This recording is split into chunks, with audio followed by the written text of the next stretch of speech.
ومن أحسن قولا ممن دعا إلى الله وعمل صالحا وقال إنني من المسلمين. أعوذ بالله من الشيطان الرجيم. بسم الله الرحمن الرحيم.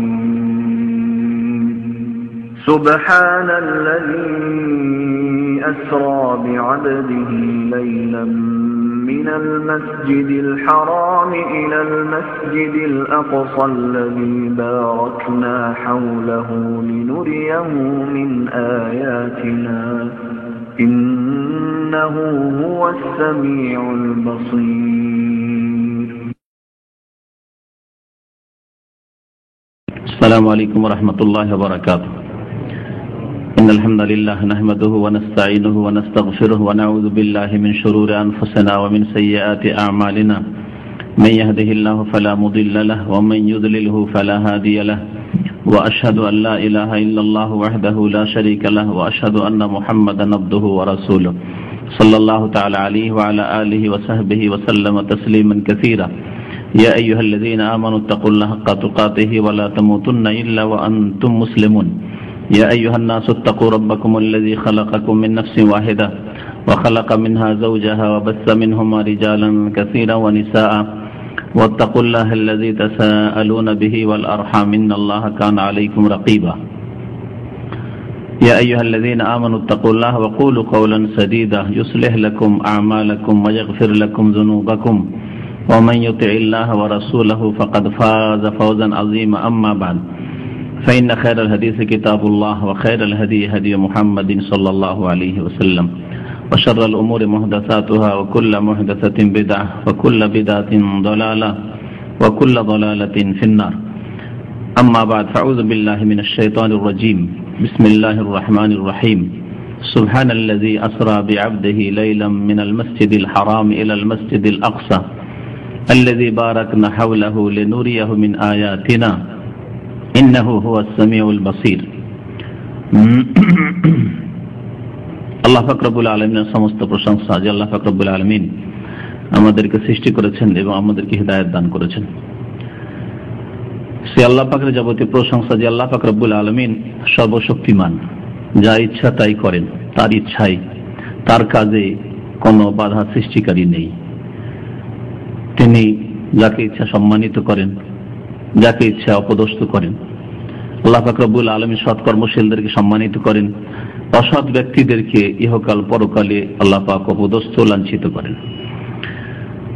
সালাত এবং সালাম নাযিল হোক নবী মুহাম্মদ রাসূলুল্লাহ সাল্লাল্লাহু আলাইহি ওয়াসাল্লামের প্রতি, যাকে আল্লাহ পাক রব্বুল আলামিন সম্মানিত করে জমিন থেকে আসমান পর্যন্ত নিয়ে গেছেন, সাত আকাশের উপর পর্যন্ত নিয়ে গেছেন। আজকে আপনাদের সামনে এই নবী করিম সাল্লাল্লাহু আলাইহি ওয়াসাল্লামের আকাশের সফর সম্পর্কে আলোচনা করব। দীর্ঘদিন ধরে অনেক ভাইদের প্রস্তাব যে মেরাজ সম্পর্কে আলোচনা প্রয়োজন। এই মেরাজ সম্পর্কে বা তার আরেকটি নাম ইসরা, অর্থাৎ রাত্রির ভ্রমণ, নবী করিম সাল্লাল্লাহু আলাইহি ওয়াসাল্লামের রাতের ভ্রমণ সম্পর্কে, যা মক্কাতুল মুকাররমা থেকে বাইতুল মুকাদ্দাস প্যালেস্টাইন পর্যন্ত ছিল, তারপরে সেখান থেকে আকাশপথে সাত আসমান পর্যন্ত এই সফর ছিল নবী করিম সাল্লাল্লাহু আলাইহি ওয়াসাল্লামের। আবার রাতারাতি তিনি ফিরে এসেছেন মক্কাতুল মুকাররমা। আল্লাহ পাক রব্বুল আলামিন এই ঘটনা সংক্ষেপে ইশারা ইঙ্গিত করেছেন সূরাতুল ইসরা বা সূরা বনী ইসরাঈলের আয়াত নম্বর 1-এ। মহান আল্লাহ ইরশাদ করেছেন, সুবহানাল্লাযী আসরা বিআবদিহি, পাক পবিত্র সেই সত্তা, অর্থাৎ আল্লাহ পাক রব্বুল আলামিন পাক পবিত্র, সমস্ত দোষ, সমস্ত ত্রুটি, সমস্ত ঘাটতি, সমস্ত অভাব, সমস্ত দুর্বলতা, কমজোরি থেকে আল্লাহ পাক রব্বুল আলামিন পাক পবিত্র। তিনি সমস্ত দুর্বলতা ত্রুটি থেকে মুক্ত, পাক পবিত্র। অর্থাৎ আল্লাহ পাক রব্বুল আলামিন যা ইচ্ছা তাই করতে পারেন। আমরা যা ইচ্ছা তাই কি জন্য করতে পারি না? কারণ আমাদের ত্রুটি আছে, ঘাটতি আছে, সেই জন্য আমাদের কমজোরি দুর্বলতা আছে, সেই জন্য যেখানে ইচ্ছা সেখানে পৌঁছিতে পারি না। যতদূর পর্যন্ত পৌঁছার ইচ্ছা আছে ততদূর পর্যন্ত পৌঁছিতে পারি না। পক্ষান্তরে আল্লাহ পাক রব্বুল আলামিন যতদূর পর্যন্ত পৌঁছিতে পারেন, যতদূর পর্যন্ত পৌঁছাতে পারেন, তাই নবী করিম সাল্লাল্লাহু আলাইহি ওয়াসাল্লামকে আল্লাহ পাক রব্বুল আলামিন সাত আসমান পর্যন্ত পৌঁছিয়েছেন। ইহকাল পরকালে আল্লাহ পাক রব্বুল আলামিন তাকে শ্রেষ্ঠত্ব দান করেছেন। সুবহানাল্লাযী আসরা বিআবদিহি, পাক পবিত্র সেই সত্তা, সেই জাত, আল্লাহ পাকের জাত, আল্লাহ পাকের সত্তা, যিনি আসরা বিআবদিহি তার বান্দাকে রাতারাতি নিয়ে গিয়েছিলেন, সফর করিয়েছিলেন, রাতারাতি সফর করিয়েছিলেন তার বান্দাকে, অর্থাৎ কাকে? মুহাম্মদুর রাসূলুল্লাহ সাল্লাল্লাহু আলাইহি সাল্লামকে আল্লাহ পাক রব্বুল আলামিন এইরকম উত্তম স্থানে নবী করিম সাল্লাল্লাহু আলাইহি সাল্লামকে তার বান্দা বলে আখ্যায়িত করেছেন, তার বান্দা বলে আখ্যায়িত করেছেন। ইবাদত বন্দেগীর ক্ষেত্রে ওয়া আন্নাহু লাম্মা কামা আব্দুল্লাহ ইয়াদউ, দুআর ক্ষেত্রে তার বান্দা বলে আখ্যায়িত করেছেন সূরা জিন। কোরআনে কারীম নাযিল করা বড় সম্মান, বড় শ্রেষ্ঠত্বের স্থান, সেখানে আল্লাহ পাক সূরা ফুরকানের প্রথম আয়াতে তাবারাকাল্লাযী নাযালাল ফুরকানা আলা আবদিহি, বরকতময় সেই সত্তা যিনি তার বান্দা মুহাম্মদ সাল্লাল্লাহু আলাইহি সাল্লামের উপর আল ফুরকান, আল কোরআনুল কারীম নাযিল করেছেন। এইরকমই সাত আসমানের উপর আল্লাহ পাকের নিয়ে যাওয়া নবী করিম সাল্লাল্লাহু আলাইহি সাল্লাম কি, এটি নবী সাল্লাল্লাহু আলাইহি সাল্লামের জন্য বড়ই সম্মান দেওয়া আল্লাহর পক্ষ থেকে। সেই ক্ষেত্রে রাসূলুল্লাহ সাল্লাল্লাহু আলাইহি সাল্লামের নাম না উল্লেখ করে বা নবী না বলে বান্দা বলে আখ্যায়িত করেছেন। আর সেও বান্দা কার? আল্লাহ পাকের বান্দা, আল্লাহ পাকের বিশেষ বান্দা। দুনিয়ার সবগুলি ঘর আল্লাহ পাক রব্বুল আলামিনের, তারপরে আমার ঘর আপনার ঘরকে আল্লাহ পাক নিজের ঘর বলেননি কোরআনে কারীমে, যদিও সবগুলি ঘর আল্লাহ পাক রব্বুল আলামিনের। কিন্তু আল্লাহ পাকের ঘর কাবাকে বাইতুল্লাহ বলেছেন। বাইতুল্লাহ আল্লাহ পাকের ঘর, বিশেষ ঘর, শ্রেষ্ঠ ঘর। ওই রকমই নবী করিম সাল্লাল্লাহু আলাইহি ওয়াসাল্লাম আল্লাহ পাক এখানে তার বান্দা বলে আখ্যায়িত করেছেন। আপনিও বান্দা, আমিও আল্লাহ পাকের বান্দা, অবাধ্য বান্দাও বান্দা। কারণ আল্লাহ পাক রব্বুল আলামিনের যে নীতিমালা আছে পৃথিবীর সৃষ্টিগত, তার বিরুদ্ধে চলতে পারে না, এই দিক দিয়ে বান্দা, যদিও অবাধ্য বান্দা। আল্লাহ পাক মুখে খাওয়ার জন্য সৃষ্টি করেছেন, মুখেই খায়, অন্য জায়গায় দিয়ে খেতে পারে না। হাতেই ধরে, পায়ে ধরতে পারে না, পায়ে চলে। সুতরাং কাফের, অবাধ্য, নাফরমান তারাও বান্দা। এই অর্থে কাফেরকে আল্লাহ পাক বান্দা বলেছেন। কিন্তু সেই বান্দা যেহেতু অবাধ্য, আল্লাহ দ্রোহী, সেই জন্য সে পরিত্রাণ পাবে না আল্লাহ পাকের আযাব থেকে, গজব থেকে, জাহান্নাম থেকে। তারপরে আল্লাহ পাককে যারা মেনেছে তারা আল্লাহ পাক রব্বুল আলামিন অনগত বান্দা। যে যতটা আল্লাহ পাকের আনুগত্য করে, আল্লাহ পাককে মেনে চলে, আল্লাহ পাকের ইবাদত বন্দেগী করে, সবচাইতে শ্রেষ্ঠ বান্দা মুহাম্মদ রাসূলুল্লাহ সাল্লাল্লাহু আলাইহি ওয়াসাল্লাম। তাই আল্লাহ পাক বলছেন যে তার বান্দা কি, তার বিশেষ বান্দা, শ্রেষ্ঠ বান্দা মুহাম্মদ সাল্লাল্লাহু আলাইহি ওয়াসাল্লামকে নিয়ে গেছেন লাইলান, রাতারাতি নিয়ে গেছেন, মিনাল মসজিদুল হারাম, মসজিদে হারাম থেকে। মসজিদে হারাম অর্থাৎ বাইতুল্লাহ, আল্লাহ পাকের ঘর, এখান থেকে নিয়ে গেছেন ইলাল মসজিদুল আকসা, মসজিদে আকসা পর্যন্ত, বাইতুল মুকাদ্দাসের মসজিদ যা ফিলিস্তিনে বা প্যালেস্টাইনে অবস্থিত, এখান পর্যন্ত নিয়ে গেছেন। আল্লাহ পাক বলেছেন আল্লাযী বারাকনা হাওলাহু, এই মসজিদ আকসা এ হচ্ছে সম্মানিত মসজিদ, ফজিলতের মসজিদ, যার আশেপাশে আমি আল্লাহ বরকত দান করেছি।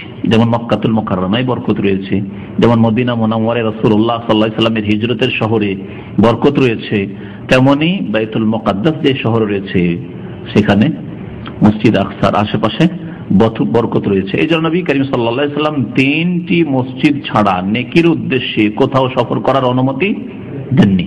নেকির উদ্দেশ্যে, ইবাদত করার উদ্দেশ্যে, আল্লাহ নৈকট্য লাভের উদ্দেশ্যে সফর করবেন, তাহলে মাত্র 3 জায়গায়, আর তাতেও 3টি মসজিদের উদ্দেশ্যে, কোনো কবরের উদ্দেশ্য নয়, কোনো মাজারের উদ্দেশ্য নয়, আর অন্য কোনো জায়গার উদ্দেশ্য নয়, বরং 3টি মসজিদের উদ্দেশ্যে। নবী করিম সাল্লাল্লাহু আলাইহি ওয়াসাল্লামের সহিহ হাদিস, সহিহ বুখারীতে রয়েছে লা তুশাদ্দুর রিহালু ইল্লা ইলা সালাসাতি মাসাজিদা, সফর করে নেকির উদ্দেশ্যে যাওয়া যাবে না একমাত্র ইল্লা ইলা সালাসাতি মাসাজিদা, 3টি মসজিদ ছাড়া, আল মসজিদুল হারাম ও মসজিদি হাযা, আমার এই মসজিদ অর্থাৎ মসজিদে নববী, আর আল মসজিদুল আকসা, মসজিদ আকসায় তিনটি মসজিদের কথা নবী করিম সাল্লাল্লাহু আলাইহি ওয়াসাল্লাম বলেছেন।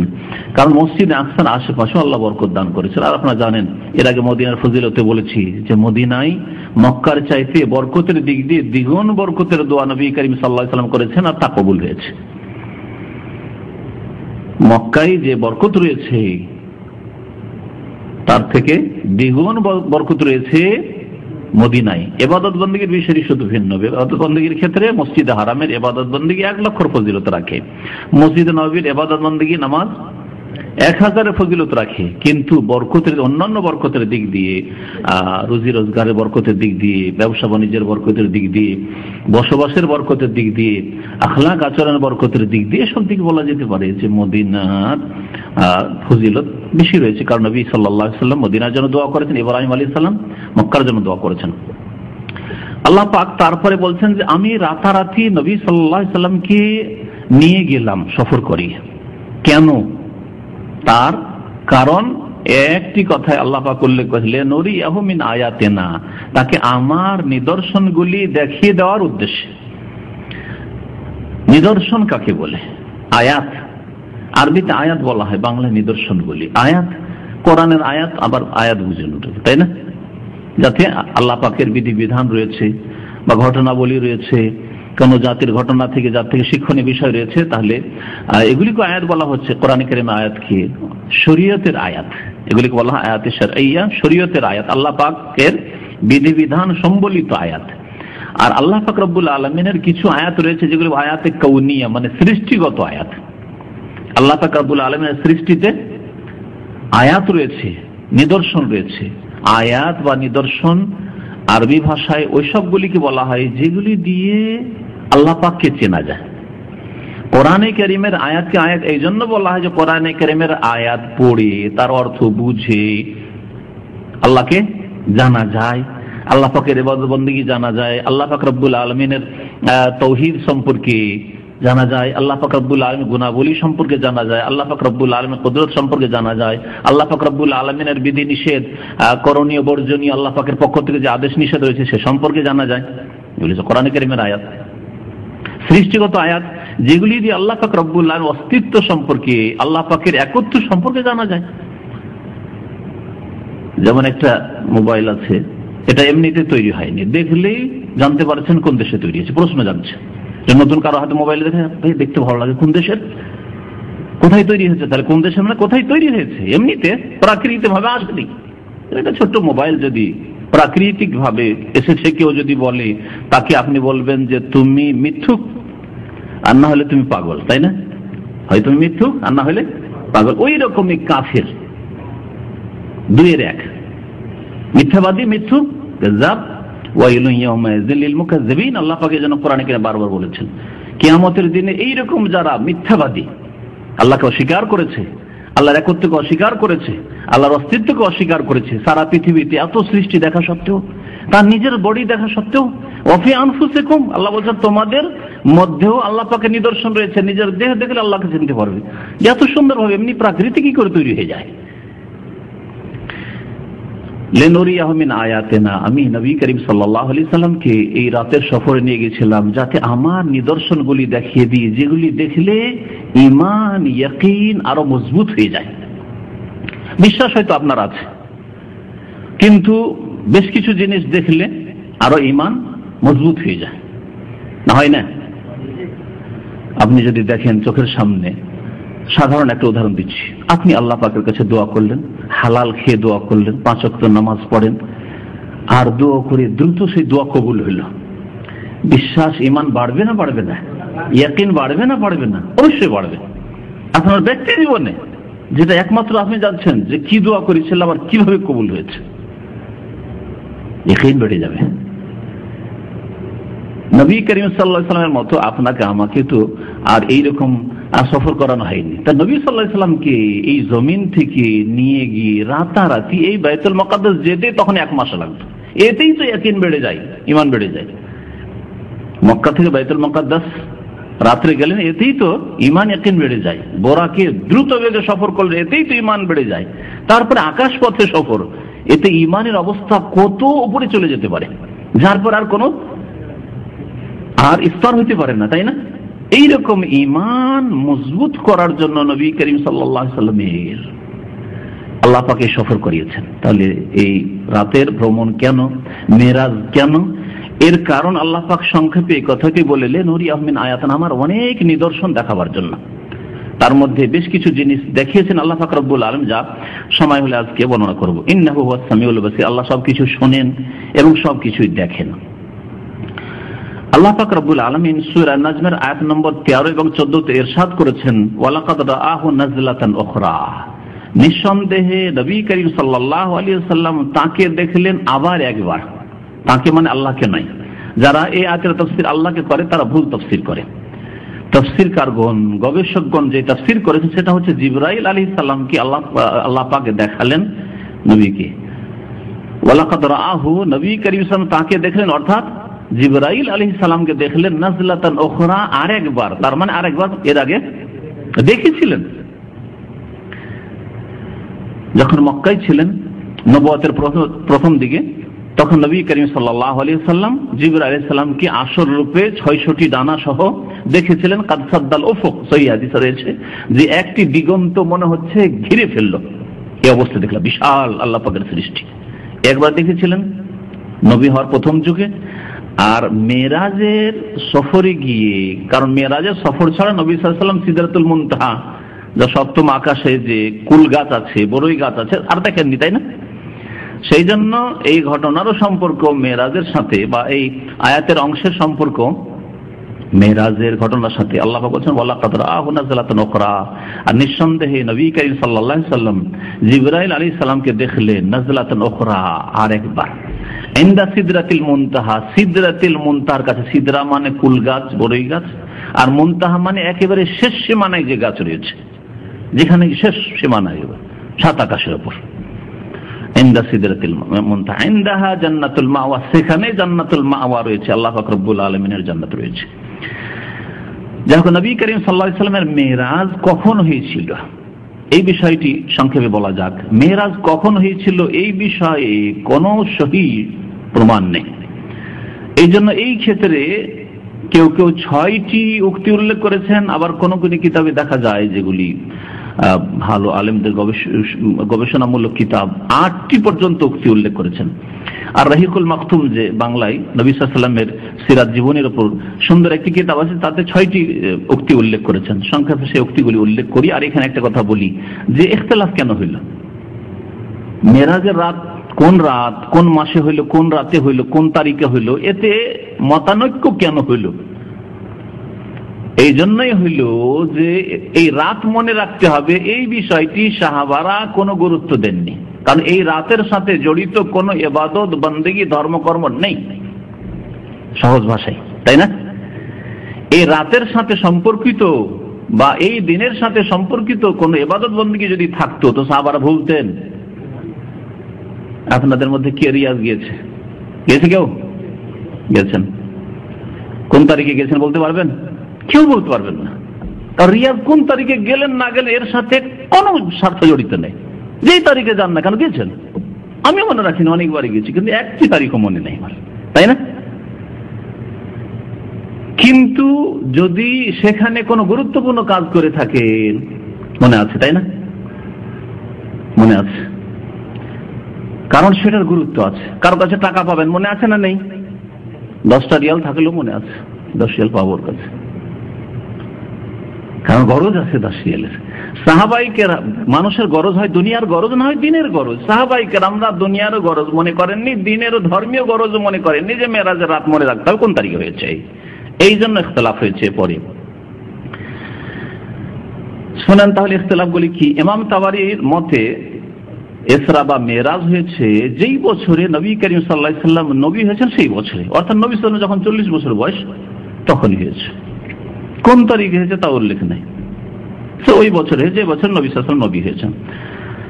2 নম্বর উক্তি হচ্ছে যে নবী সাল্লাল্লাহু আলাইহি ওয়াসাল্লামের নবুয়ত প্রাপ্তির 5ম বছরে, নবী হওয়ার 5 বছর পরে 45 বছর যখন বয়স নবী করিম সাল্লাল্লাহু আলাইহি ওয়াসাল্লামের, তখন মেরাজ হয়েছে। এটা নবী কুরতুবী এটাকে প্রাধান্য দিয়েছেন। 3য় উক্তি হচ্ছে যে মেরাজ হয়েছে নবী হওয়ার 10 বছর পরে, নবুয়ত প্রাপ্তির দশম বছরে মেরাজ হয়েছে 27 রজবে। এটা হচ্ছে তৃতীয় উক্তি, যেটা নিয়ে বিদাতীদের তোলপাড়, বিদাতীদের ধর্মকর্ম জড়িত এর সাথে। 4 নম্বর উক্তি হচ্ছে যে ক্বাবলাল হিজরা বিসিত্তাতা আশারা শাহরান, হিজরতের 16 মাস আগে। হিজরতের 16 মাস আগে হিজরত করেছেন নবী সাল্লাল্লাহু আলাইহি ওয়াসাল্লাম। নবী হওয়ার কত বছর পরে? 13 বছর পরে। তাহলে 13 বছর পুরা হওয়ার 16 মাস আগে, 12 আর 4 16 বছর একটু বেশি। তারিখ বলছে রমজান মাস, রমজান মাসে হয়েছে। তাহলে বিদাতীদের মেরাজ গেল না? রজবে নয়, রমজানে হয়েছে একটি উক্তি। পঞ্চম উক্তি হচ্ছে যে হিজরতের 1 বছর 2 মাস, অর্থাৎ 14 মাস পূর্বে হয়েছে মুহররম মাসে। আরেকটি উক্তি মুহররম মাসে। 6 নম্বর উক্তি হচ্ছে হিজরতের 1 বছর আগে হয়েছে রবিউল আউয়াল মাসে। রবিউল আউয়াল মাসে হিজরতের 1 বছর পূর্বে হয়েছে রবিউল আউয়াল মাসে। এগুলি উক্তির মধ্যে প্রথম 3 উক্তি। প্রথম 3 উক্তির তৃতীয় উক্তি হচ্ছে রজব মাসের 27 তারিখ। বলছেন আল্লামা শফিউর রহমান মুবারকপুরী রহমাতুল্লাহ আলাইহি এবং তার সাথে অনেক গবেষকরা, এবং এই বিষয়টি আপনারা বাংলা রহিকুল মাকতুমে, ইংরেজিতে পাবেন রহিকুল মাকতুম, বিভিন্ন ভাষায় অনুবাদ হয়ে গেছে, উর্দু আরবি যে কোনো ভাষায় যে পড়তে পারেন। প্রায় ভাষাগুলিতে, যেগুলো জীবন্ত ভাষা আজকালকার, সে ভাষাগুলিতে এই বইটি অনুবাদ হয়েছে। এই জন্য প্রথম 3টি উক্তি ঠিক নয়। তার মধ্যে 27 রজবের উক্তি, যেই 27 রজবের দিনে বিদ্যার্থীরা রোজা রেখে থাকে আর রাতের নফল পড়ে থাকে। যদি এই ইবাদত থাকতো তো সাহাবারা কখনো এই দিনকে ভুলতেন না, কারণ রাত্রে গরজ আছে, ধর্মীয় গরজ আছে, নফল পড়তে হবে আর দিনে রোজা রাখতে হবে বলে গেছেন। তার মানে তারা এই দিনকে কেন্দ্র করে কিছুই করেননি, দিনেও কিছু করেননি, রাত্রেও বিশেষ কিছু করেননি। যা সারা বছর করতেন তাই করেছেন। যারা তাহাজ্জুদ পড়তেন সারা বছর তাহাজ্জুদ পড়েছেন। এই রাতের বা এই দিনের কোনো বিশেষ ইবাদত সাহাবায়ে কেরামদের জামানায়, তাবেঈনদের জামানায়, খোলাফায়ে রাশিদিনের জামানায় ছিল না। তার আগে নবী করিম সাল্লাল্লাহু আলাইহি ওয়াসাল্লামের জীবদ্দশায় ছিল না। বলছে প্রথম 3টি উক্তি একেবারে ঠিক নয়, কারণ খাদিজা রাদিয়াল্লাহু তাআলা আনহা নবুয়তের 10ম বছরে রমজান মাসে ইন্তেকাল করেছেন। রমজান মাসে ইন্তেকাল করেছেন কে? খাদিজা রাদিয়াল্লাহু তাআলা। খাদিজা রাদিয়াল্লাহু তাআলা আনহার ইন্তেকালের পর মেরাজ হয়েছে। দুটি কথা মনে রাখেন, একটা হচ্ছে যে খাদিজা রাদিয়াল্লাহু তাআলা ইন্তেকাল হয়েছে 10ম হিজরি, 10ম নবুয়ত প্রাপ্তির, 10ম হিজরি না, নবুয়ত প্রাপ্তির 10ম বছরে রমজান মাসে। আর দ্বিতীয় বিষয় মনে রাখবেন যে খাদিজা রাদিয়াল্লাহু তাআলা আনহা ইন্তেকাল করার পরে মেরাজ হয়েছে, ইন্তেকাল মেরাজের আগে হয়েছে। রমজান মাসে তার ইন্তেকাল হলো, আর রজব মাসটি রমজানের পরে না আগে? সেই বছরে নবুয়তের 10ম বছরের আগে রজব, তারপরে শাবান, তারপরে রমজান। তো খাদিজা রাদিয়াল্লাহু তাআলা আনহা নামাজ পাননি, বিনা নামাজে ফরজ নামাজ পাননি। এই 5 ওয়াক্ত ফরজ নামাজ যে মেরাজে আসলো তার আগেই তার ইন্তেকাল হয়েছে। যদি ধরে নেওয়া হয় যে রজব মাসে মেরাজ হয়েছে, তাহলে তো তিনি 1.5-2 মাস নামাজ পান। বুঝতে পেরেছেন না? তাহলে বোঝা গেল যে যখন তিনি নামাজ পাননি আর তার ইন্তেকাল হয়েছে রমজানে, আর দাবি করা হচ্ছে যে 27 রজব নবুয়তের 10ম বছরের রজবে মেরাজ হয়েছে, তাহলে এই উক্তিটি ভুল। কারণ খাদিজা রাদিয়াল্লাহু তাআলা ইন্তেকাল রমজানে, এই ব্যাপারে কোনো ইখতিলাফ নাই, দ্বিমত নেই। এবং খাদিজা রাদিয়াল্লাহু তাআলা নামাজ পাননি, ফরজ নামাজ, মেরাজ পাননি, এতেও কোনো দ্বিমত নেই। সুতরাং এই উক্তিটি রজব মাসে হয়েছে আর 27 রজব মেরাজ হয়েছে, এই উক্তিটি ঠিক নয়। তারপরে বলছেন যে বাকি যে 6টি উক্তির মধ্যে বাকি 3টি উক্তি আছে, তার কোনোটাকে প্রাধান্য দিতে পারছি না। তবে এটা স্পষ্ট হয় কোরআন এবং হাদিস দ্বারা যে মেরাজ নবী সাল্লাল্লাহু আলাইহি সাল্লামের মক্কি জীবনের একেবারে শেষ দিকে হয়েছে।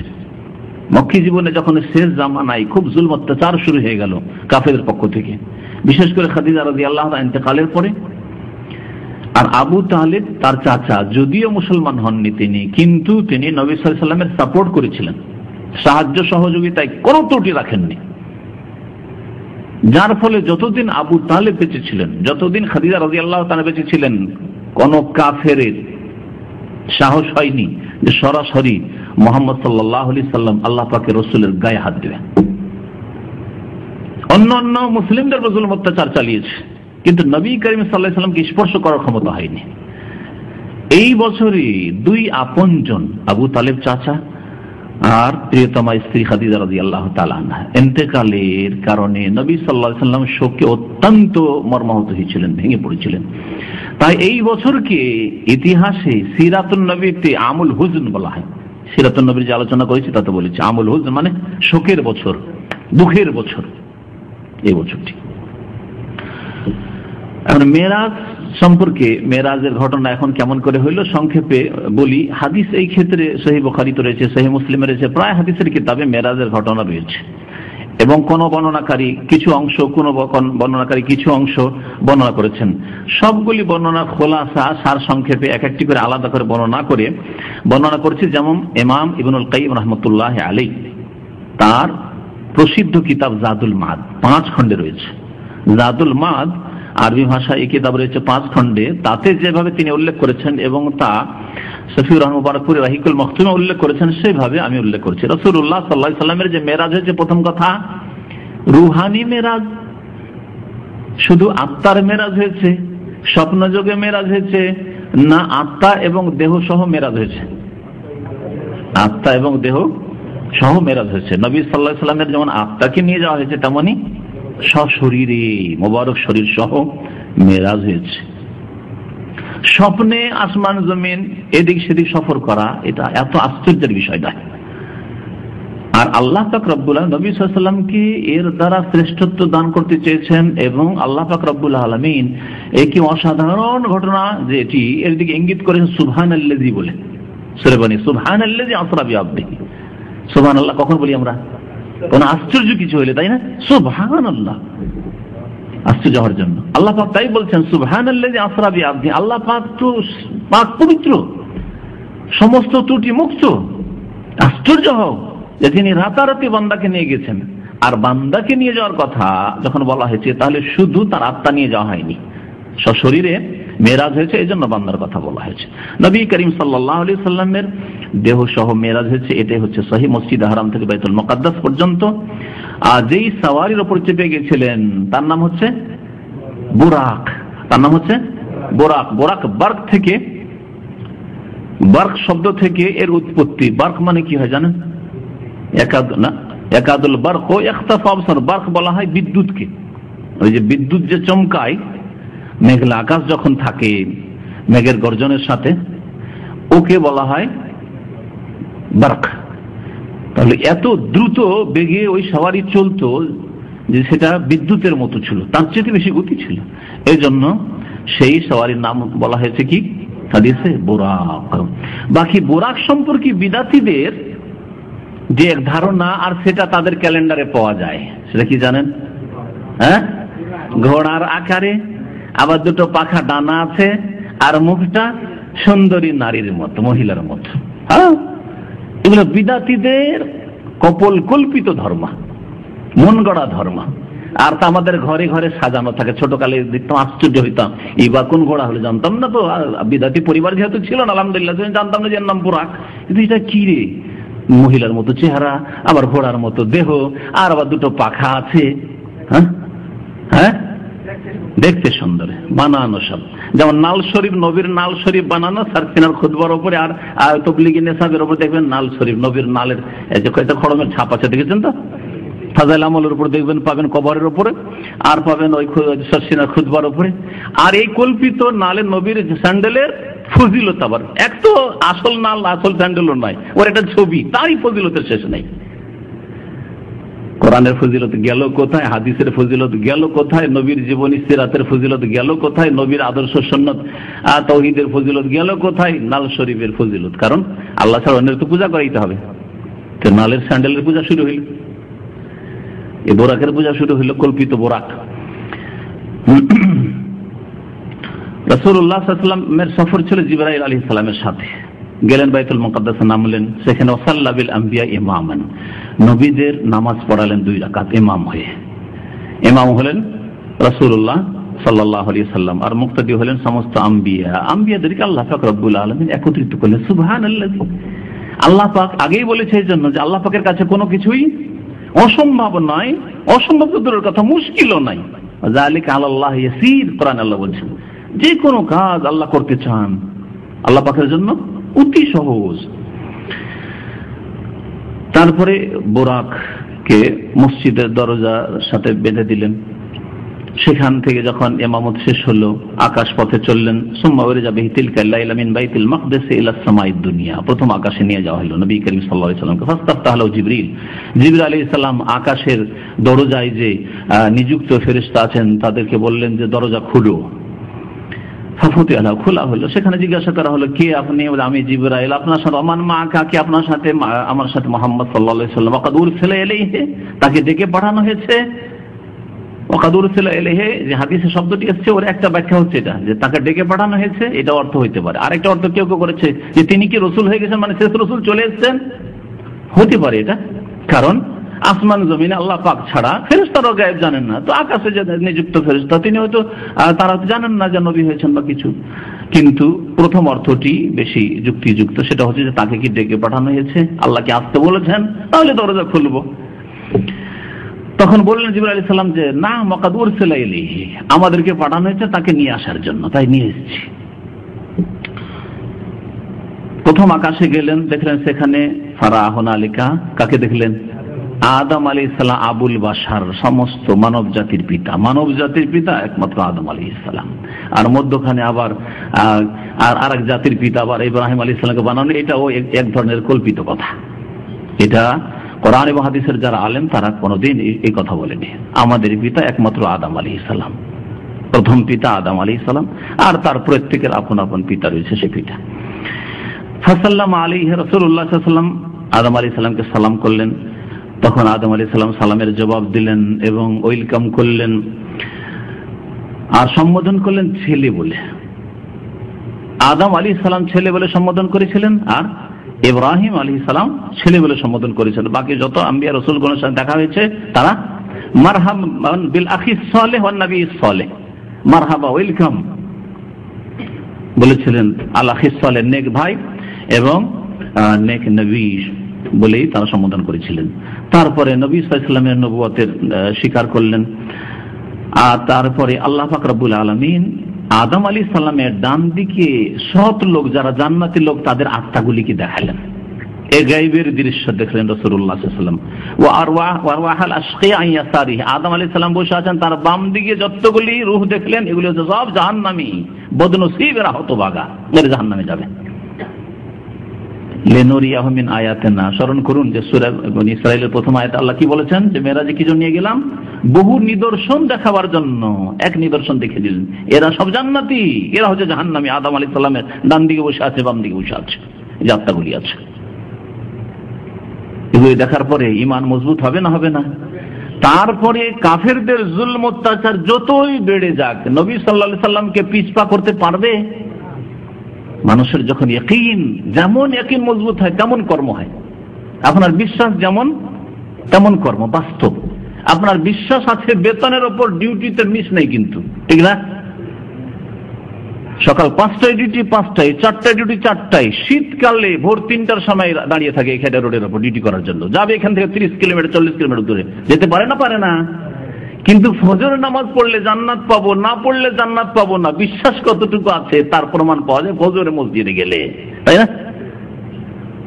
যেমন যার বিশ্বাস হয় তেমন তার কর্ম হয়, এতে কোনো সন্দেহ নেই।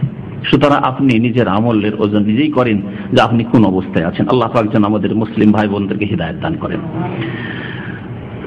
নবী করিম সাল্লাল্লাহু আলাইহি সাল্লামকে আবার দ্বিতীয় আসমানে নিয়ে যাওয়া হলো, তারপরে খুলতে বলা হলো, খোলা হলো। সেখানে গিয়ে দেখলেন ইয়াহিয়া আলাইহিস সালাম এবং ঈসা আলাইহিস সালামকে, তাদের সাথে সাক্ষাৎ করলেন, তাদেরকে সালাম বললেন। সেখানেও সালাম বিনিময় হলো আর ওয়েলকাম করা হলো। নবী সাল্লাল্লাহু আলাইহি সাল্লামের নবুয়তকে তারা স্বীকার করলেন এবং নবী বলে আখ্যায়িত করলেন। তৃতীয় আসমানে নিয়ে যাওয়া হলো, সেখানে ইউসুফ আলাইহিস সালামকে দেখলেন, সালাম করলেন, সেখানে কথাবার্তা হলো। তারপরে চতুর্থ আসমানে গেলেন, সেখানে ইদ্রিস আলাইহিস সালামকে দেখলেন, তার উপর সালাম করলেন আর তিনিও সালামের জবাব দিলেন এবং ওয়েলকাম করলেন। পঞ্চম আসমানে রাসূলুল্লাহ সাল্লাল্লাহু আলাইহি ওয়াসাল্লামকে নিয়ে যাওয়া হলো, সেখানে গিয়ে দেখলেন, তাকে দেখলেন, হ্যাঁ, হারুন আলাইহিস সালামকে দেখলেন, সালাম করলেন এবং তার সালামের উত্তর দিলেন হারুন আলাইহিস সালাম। তারপরে ওয়েলকাম করলেন, মারহাবান বিল আখি সালেহ ওয়ান নবী সালেহ বললেন। তারপরে ষষ্ঠ আসমানে নিয়ে যাওয়া হলো। সেখানে গিয়ে মুসা বিন ইমরান, মুসা আলাইহিস সালাম, হারুন আলাইহিস সালামের ভাই, মুসা আলাইহিস সালামের সাথে সাক্ষাৎ হলো, সালাম করলেন, সালামের উত্তর পেলেন এবং সেখান থেকে যখন অতিক্রম করতে লাগলেন, সহিহ হাদিস রয়েছে, ফালাম্মা জাওয়াজাহু, সেখান থেকে অতিক্রম করে বাকা মুসা, মুসা আলাইহিস সালাম কান্না শুরু করে দিলেন। মুসা আলাইহিস সালাম কাঁদতে লাগলেন। ফাকিলা লাহু, জিজ্ঞাসা করা হলো মুসা আলাইহিস সালামকে, জিবরাইল আলাইহিস সালাম সাথে ছিলেন, জিজ্ঞাসা করলেন হয়তো যে মায়ুবকি, কেন কান্না করছেন আপনি? ফাকালা, তখন বললেন মুসা আলাইহিস সালাম, আবকি, আমি এই জন্য কেঁদে ফেললাম, লিআন্না গুলামান বুইসা মিন বাদি, একজন বালক, তার তুলনায় বয়সের দিক দিয়ে নবী সাল্লাল্লাহু আলাইহি সাল্লাম বালক, একজন বালককে আমার পরে নবী করা হয়েছে। ইয়াদখুলুল জান্নাতা মিন উম্মতিহি আকসার মিম্মা ইয়াদখুলুহা মিন উম্মতি, আর তার উম্মতের জান্নাতের সংখ্যা আমার উম্মতের জান্নাতের সংখ্যার তুলনায় অনেক বেশি হবে, আমার উম্মতে জাহান্নামের সংখ্যা বেশি হবে। তাই এই কথা স্মরণ হয়, কাঁদতে শুরু করলাম। হায়, আমার উম্মতের অনেকেই তাদের পাপের কারণে, তাদের নাফরমানির কারণে, তাদের বিরুদ্ধাচরণের কারণে, আল্লাহ দ্রোহিতার কারণে, গুনার কারণে জাহান্নামে যাবে, তাদের সংখ্যা বেশি হবে। আর এই মুহাম্মদ সাল্লাল্লাহু আলাইহি ওয়াসাল্লামকে আমার উপরও শ্রেষ্ঠ দায়িত্ব দেওয়া হয়েছে যে তার এই জন্য না যে মুহাম্মদ সাল্লাল্লাহু আলাইহি ওয়াসাল্লামের ওসিলায় শুধু পার হয়ে যাবে, না, ঈমান এবং কর্ম দিয়েই পার হবে। যেই জাতির যত অবাধ্যতা, যেই জাতি যত বেশি আল্লাহর দিন থেকে সরবে, সেই জাতি তত বেশি জাহান্নামের হকদার হবে, এতে কোনো সন্দেহ নেই। বনি ইসরাইল জাতি, মুসা আলাইহিস সালামের জাতি বনি ইসরাইল, তারা আল্লাহর দিনে, আল্লাহ রাসূলের অবাধ্যতা বেশি করেছে, সুতরাং তাদের জাহান্নামের সংখ্যা বেশি হবে। এই কথা স্মরণ করে আমি কেঁদে ফেলেছি। সুম্মা ওরে যাবে ইলা সামাই সাবিয়া, তারপরে সপ্তম আসমানে নিয়ে যাওয়া হলো। সেখানে দেখলেন কাকে? ইব্রাহিম আলাইহিস সালাম, আল্লাহ পাকের খলিল, তার সাথে দেখা হলো, সালাম করলেন, সালামের উত্তর দিলেন ইব্রাহিম আলাইহিস সালাম এবং মারহাবান বিল ইবনি সালেহ ওয়ান নবী সালেহ, এখানেও ছেলে বলে সম্বোধন করলেন এবং তাকে ওয়েলকাম করলেন। তারপরে তার নবী হওয়ার কথা স্বীকার করেন। সুম্মা রফিয়া ইলা সিদরাতিল মুনতাহা, তারপরে সিদরাতুল মুনতাহা, সপ্তম আকাশে তাহলে সিদরাতুল মুনতাহা, এই কুল গাছ আছে, এই কুল গাছে নিয়ে যাওয়া হলো। কুল গাছ দেখলেন নবী করিম সাল্লাল্লাহু আলাইহি ওয়াসাল্লাম বলছেন, নবী সাল্লাল্লাহু আলাইহি ওয়াসাল্লামের বর্ণনা, যে তার ফলগুলি ছিল হাজার বংশের, হাজার একটা বংশ যারা বাস করতো বর্তমান আলহাসা এলাকায়, আলহাসার আশেপাশে এইসব এলাকায়, হয়তো প্রাচীন যুগের এলাকা, বস্তিগুলি হয়তো অনাবাদ হয়ে গেছে, কিন্তু আশেপাশে সেই এলাকাটা ছিল। এই হাজার গোত্র এলাকায় বাস করতো। তারা মাটির ভাঁড়, মাটির কলস, মাটির পাত্র, বড় বড় পাত্র তারা তৈরি করত। তো কুল্লা অর্থাৎ বড় মটকা তৈরি করত। মটকা বুঝেন তো? মাটির মটকা তারা খুব বড় বড় তৈরি করত। দেখলেন নবী সাল্লাল্লাহু আলাইহি সাল্লাম যে এই কুল গাছের কুল বড়ই এই আজকালকার মতো না, আর আমাদের এই দুনিয়ার বড়ের মতো না, কেমন বড় বড় মটকার মতো, ফলগুলি হচ্ছে বড় বড় মটকার মতো। ওয়াইজা ওয়ারাকুহা মিসলা আযানিল ফিলাতি, আর বড়ই পাতা তো দেখেছেন কত বড় হয়, এতটা হয়, ছোট্ট, তাই না?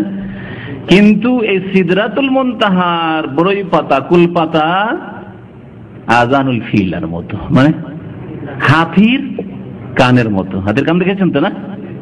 হাতির কানের মতো। আর না দেখে থাকলে এক ভণ্ড পীরের মতো বলবেন।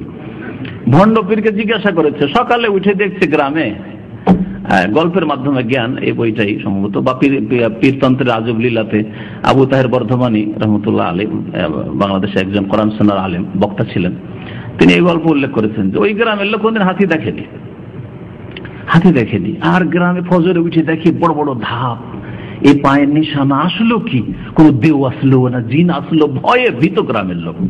চলো পীর সাহেবের কাছে চলো, কারণ পীর সাহেব আল্লাহর ওলি, ওরা তো সবকিছুই জানে, তাই না?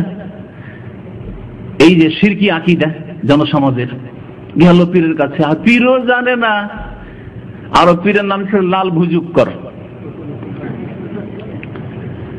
আচ্ছা, পীরেরা একটা উর্দু ফার্সি মিলিয়ে না বললে তো পীর হইতে পারে না, উর্দু ফার্সি কিছু গাইতে হবে।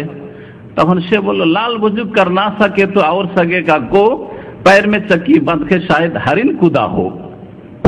কি বুঝলেন? আমি পীর লাল বুজুক্কর যদি না পারি আর পারবে কে বলতে? তোমরা জানো না, पैर में चक्की बांध के शायद हरिन कुदा हो। হরিণ এসেছিল আজকে আমাদের গ্রামে, ওই তোমাদের গ্রামে হরিণ এসেছিল। আর হরিণ পায়ে ওই যে আটা পিসা চাকি থাকে, পাথর বেঁধেছে, কি বলেন, জাতা। হ্যাঁ, এই জাতা বা চাকি বেঁধে লাফ দিয়েছে হরিণে। এই দাগ তোমাদের গ্রামে, এই হলো অবস্থা পীরের। তো যাই হোক, আল্লাহ পাক হিদায়াত করে সব পীরদেরকে। তারপরে বলছেন সুম্মা গাশিয়াহা ফারাশু মিন যাহাব, ওই সিদরাতুল মুনতাহার গাছকে স্বর্ণের প্রজাপতিতে ঢেকে আছে। প্রজাপতি এমনি দেখতে সুন্দর লাগে, দেখেছেন? আর প্রজাপতি আবার যদি স্বর্ণের প্রজাপতি হয়, ওয়া নূরুন ওয়া আলওয়ান, আর বহু রকমের আলো সাজানো মনে হচ্ছে, ওয়া আলওয়ান, আর বহু রকমের রং দেখলেন। তারপরে বলছেন নবী সাল্লাল্লাহু আলাইহি ওয়াসাল্লাম হাদিসে, ফামা আহাদুন মিন খালকিল্লাহি ইয়াসতাতি আন ইয়াসিফাহা মিন হুসনিহা, এত সুন্দর গাছ আর এত সুন্দর করে সাজানো আছে সিদরাতুল মুনতাহা যে আল্লাহর কোন সৃষ্টি তার আসল বিবরণ দিতে পারবে না। অনেক জিনিস দেখে মুখে বলা সম্ভব হয় না, যে তুমি দেখলে বুঝতে, আমি মুখে বলে প্রকাশ করতে পারছি না, আমার কথাই প্রকাশ করতে পারছি না। আমরা বলে থাকি অনেক ক্ষেত্রে, দুনিয়াতে যদি এরকম বলে থাকি, তাহলে আখিরাতে, আকাশে, জান্নাতে কত কি আল্লাহ পাকের আছে। বাইতুল মামুর, তারপর নবী সাল্লাল্লাহু আলাইহি সাল্লামকে বাইতুল মামুর দেখানো হলো। বাইতুল মামুর আল্লাহ পাকের দুনিয়াতে যে বাইতুল্লাহ কাবা রয়েছে, এখানে যেমন মানুষ ইবাদত বন্দেগী করে সবসময়, কোন সময় ইবাদতে গ্যাপ নেই, বিরতি আছে, চলতি আছে। আজান হয়ে গেল, একামত হয়ে গেল, নামাজ শুরু হয়ে গেল, নামাজের সালাম ফিরা হতেই তওয়াফ শুরু হয়ে গেল। সুবহানাল্লাহ। কোন সময়, আজকে শুধু নাই, আজকে থেকে হয়তো আজকাল ভাবতে পারেন যে লোকজনের সংখ্যা বেশি হয়েছে, আজকে থেকে 1200 বছর, 1300 বছর, 1400 বছর আগেও কখনো বিরতি দেখা যায়নি, ইবাদত চলতি আছে। সে আল্লাহ পাকের বান্দা মানুষ করুক, অথবা জিন ইবাদত বন্দেগী করুক, অথবা ফেরেশতা করুক, ইবাদত হতেই আছে এই বাইতুল্লাহ। আসমানে ফেরেশতাদের জন্য ওই রকম আল্লাহ পাকের ঘর রয়েছে, যে ঘরের নাম হচ্ছে বাইতুল মামুর, যার কথা আল্লাহ বলে শপথ করেছেন, ওয়াল বাইতুল মামুর। আর এই ঘরে ইয়াদখুলুহু কুল্লা ইয়াউমিন ৭০,০০০ মালাক, ৭০,০০০ ফেরেশতা প্রতিদিন প্রবেশ করে, সুম্মা লা ইয়াউদুন, কিয়ামত পর্যন্ত। আর ওই ফেরেশতারা যে একবার ঢুকেছে ইবাদত বন্দেগীর জন্য, আর পালা পাবে না। কত সংখ্যা আছে তাহলে আল্লাহ পাকের ফেরেশতাদের সংখ্যা। ওয়া মা ইয়ালামু জুনুদা রাব্বিকা ইল্লাহু, আল্লাহ পাক কোরআনে কারীমে কি আয়াতে ইরশাদ করেছেন যে, হে নবী, তোমার রবের সেনাবাহিনী ফেরেশতাদের সংখ্যা যে কত আছে আল্লাহ ছাড়া কেউ জানে না।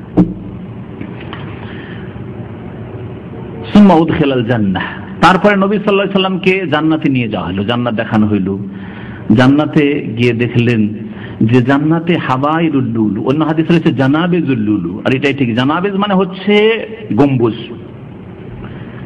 মণিমুক্তার গম্বুজ, স্বর্ণের চাইতে মূল্যবান মণিমুক্তার গম্বুজ। ওয়াইজা তুরাবুহাল মিস্ক, আর জান্নাতের মাটি দেখলেন রাসূলুল্লাহ সাল্লাল্লাহু আলাইহি ওয়াসাল্লাম মিসকে আম্বার, মৃগ নাভি থেকে যে সবচেয়ে মূল্যবান আতর তৈরি হয়, এই মিসকে আম্বারের মতো সুগন্ধি ছড়াচ্ছে জান্নাতের মাটি থেকে। ওয়া উরিজা বিহাত্তা যাহারা লিমাস্তাওয়া ইসমা ফিহি সারিফ আল আকলাম, নবী করিম সাল্লাল্লাহু আলাইহি ওয়াসাল্লামকে এত উচ্চ স্থানে নিয়ে যাওয়া হলো, যেখানে গিয়ে যে আল্লাহ পাকের যে তাকদীর লেখার কলম আছে, কখন কি ঘটছে, কি লেখা হচ্ছে, কলমের আওয়াজ, লিখলে খর খর খর আওয়াজ করে, তাই না?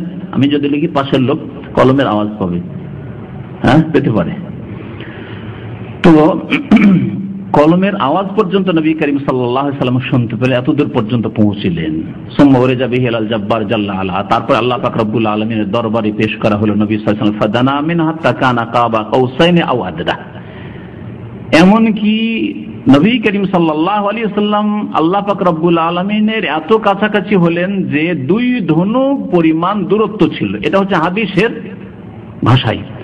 আর এই হাদিসে, এটা যে সহিহ হাদিস সে উল্লেখ করা হয়েছে, এটা আপন জায়গায় ঠিক আছে যে আল্লাহ পাক রব্বুল আলামিন অত্যন্ত নিকটবর্তী হলেন। কিন্তু সূরা নাজমে যেখানে কাবা কাউসান বলা হয়, সুম্মা দানা ফাতাদাল্লা ফাকানা কাবা কাউসাইন আদনা, নবী সাল্লাল্লাহু আলাইহি ওয়াসাল্লাম নিকটবর্তী হইলেন, কাছে গেলেন, এমনকি 2 ধনুকের কাছাকাছি হয়ে গেলেন। এটা আরেকটা প্রসঙ্গ, সেটা জিবরাইল আলাইহিস সালামের অত্যন্ত কাছাকাছি হয়েছিলেন, সেই ঘটনার কথা আল্লাহ পাক সূরা নাজমে উল্লেখ করেছেন। এটা হচ্ছে সহিহ তাফসীর, যে কোরআনের বিষয়টি আলাদা। আর এখানে নবী সাল্লাল্লাহু আলাইহি ওয়াসাল্লাম মেরাজে গিয়েও আল্লাহ পাক রব্বুল কাছাকাছি হয়েছিলেন। কিন্তু কাছাকাছি হইলেই কি দেখা শর্ত? কাছাকাছি হইলেই দেখা যায়? বাদশা এখানে বসে আছেন, আপনি কাছাকাছি হয়েছেন দেওয়ালের পাশে আরেক রুমে, এই পাশে একেবারে, কিন্তু দেখতে পেয়েছেন? দেখতে পেলেন না। ঠিক তেমনি সঠিক হচ্ছে গবেষক ওলামায়ে কেরামদের নিকট এই বিষয়ে যে নবী করিম সাল্লাল্লাহু আলাইহি ওয়াসাল্লাম আল্লাহ পাককে স্বচক্ষে দেখেননি, এবং সাহাবায়ে কেরামদের এই বিষয়টি কেউ দাবি করেননি, কেউ দাবি করেননি। ইবনে আব্বাস রাদিয়াল্লাহু তাআলা আনহু যে বলেছেন, তিনি বলেছেন রাআ বিফুআদিহি, নবী করিম সাল্লাল্লাহু আলাইহি ওয়াসাল্লাম আল্লাহ পাককে তার হৃদয় দিয়ে দেখেছেন। আর আয়েশা রাদিয়াল্লাহু তাআলা আনহা আরো কয়েকজন সাহাবায়ে কেরাম তারা বলতেন, কেউ যদি বলে যে ইন্না মুহাম্মাদান রাআ রাব্বাহু, মুহাম্মদ সাল্লাল্লাহু আলাইহি ওয়াসাল্লাম নিজ রবকে দেখেছেন, ফাকাদ আযামাল ফিরিয়াত, সে চরম মিথ্যা কথা বলল। এই জন্য নবী করিম সাল্লাল্লাহু আলাইহি ওয়াসাল্লাম আল্লাহ পাককে দেখেননি। আল্লাহ পাক কোরআনে বলেছেন লা তুদরিকুহুল আবসার, আল্লাহ পাককে কোন সৃষ্টি আয়ত্ত করতে পারে না, দেখতে পারে না। নবী করিম সাল্লাল্লাহু আলাইহি ওয়াসাল্লামকে জিজ্ঞাসা করা হয়, সরাসরি হাদিসে যাওয়া যাক, এই মেরাজের হাদিসগুলিতে নবী সাল্লাল্লাহু আলাইহি ওয়াসাল্লামকে জিজ্ঞাসা করা হয় যে হাল রাআইতা রাব্বাকা ইয়া রাসূলুল্লাহ, হে আল্লাহ রাসূল আপনি কি আপনার রবকে দেখেছেন মেরাজে? তখন তিনি উত্তর দিয়েছেন নূরুন আন্না আরাহু, আল্লাহ পাকের জাত তো আলো আর আলো, আলো আর আলো, নূরে ঘেরা, আমি কি করে দেখতে পারি, কি করে দেখতে পারি, আন্না আরাহ, কি করে আমি দেখতে পারি? তাহলে স্পষ্ট তিনি দেখেননি। অন্য হাদিসে রয়েছে যে আমি দেখিনি আল্লাহ পাককে। সুতরাং এটি হচ্ছে ঠিক মত সহিহ হাদিস মোতাবেক। আল্লাহ পাক রব্বুল আলামিন ওহী করলেন মুহাম্মদ সাল্লাল্লাহু আলাইহি ওয়াসাল্লামের উপর যা ইচ্ছা করলেন। ওয়া ফারাযা আলাইহি 50 সালাতান, প্রথম কত ওয়াক্ত নামাজ ফরজ করলেন? 50 ওয়াক্ত ফরজ করলেন। এই 50 ওয়াক্ত নিয়ে ফিরে আসলেন মূসা আলাইহিস সালামের কাছে, কোন আসমানে? ষষ্ঠ আসমানে। তখন মূসা আলাইহিস সালাম জিজ্ঞাসা করলেন বিমা আমারাকা রাব্বুকা, হে মুহাম্মদ আপনার রব কি আদেশ করলেন আপনাকে? নবী সাল্লাল্লাহু আলাইহি ওয়াসাল্লাম বললেন বে 50 সালাহ, 50 ওয়াক্ত নামাজের। বললেন মূসা আলাইহিস সালাম ইন্না উম্মাতাকা লা তুতিকু যালিকা, আপনার উম্মতের ক্ষমতা আছে কমজোর, 3.5 হাত, তার মধ্যে আবার অনেকে বেটে 1.5 হাত 2 হাতের মানুষ, 2.5 হাতের মানুষ, আর কমজোর দুর্বল, বয়স 50-60, 40 হলে অবস্থা খারাপ। হ্যাঁ, আমার উম্মত 400 বছর 500 বছর বাঁচত, তারা পারেনি, আর আপনার উম্মত পারবে? অসম্ভব কথা। যান যান যান, ফিরে যান।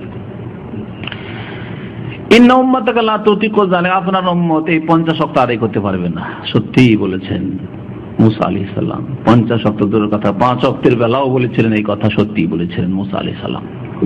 ইরজি ইলা রাব্বিকা, রবের কাছে যান, ফাসআলু তাখফীফ লিউম্মাতিকা, আপনি আপনার উম্মতের জন্য হালকা করতে বলেন আল্লাহ পাককে। ফালতাফাতা ইলা জিবরিল আলাইহিস সালাম দিকে একটু ঘুরে দেখলেন, কান্না ইস্তাশিরু ফি যালিকা, সাথী যেহেতু পরামর্শ নিতে হবে, অনেক সময় চোখের ইশারাতে পরামর্শ হয় না, হয় না?